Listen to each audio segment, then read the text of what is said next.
अस्सलाम वालेकुम। तन्हाई में इंटरनेट का गलत इस्तेमाल करने वालों के नाम रोंगटे खड़े कर देने वाली हदीस।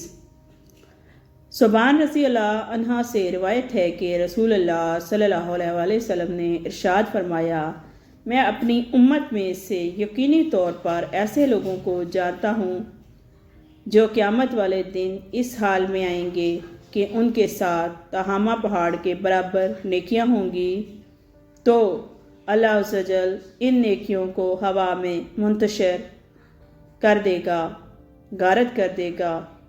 तो सुबान रज़ी अल्लाह ताला अन्हा ने अर्ज़ किया, ए अल्लाह के रसूल, हमें उन लोगों की निशानियां बताइए, हमारे लिए उन लोगों का हाल बयान फरमाइए, ताकि ऐसा ना हो कि हमें उन्हें जान ना सकें, उनके साथ हो जाएं।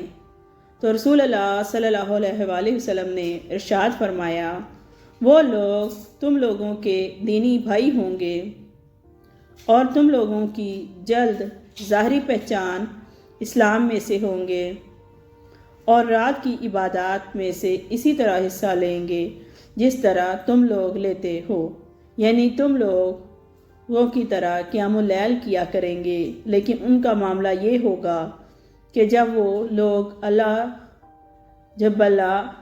की हराम करदा चीज़ों और कामों को तन्हाई में पाएंगे तो उन्हें इस्तेमाल करेंगे। सुनन इब्न माजा से हदीस है। इसका मतलब है तन्हाई में अगर हम किसी भी किस्म का वो फ़ेल सर अंजाम देते हैं जो कि अल्लाह ताला की तरफ से मना है, तो अल्लाह ताला हमारी नेकियों को मुंतशिर कर देगा, कबूल नहीं करेगा। या अल्लाह हमें पलक झपकने की मिकदार के बराबर भी नफस के हवाले ना करना।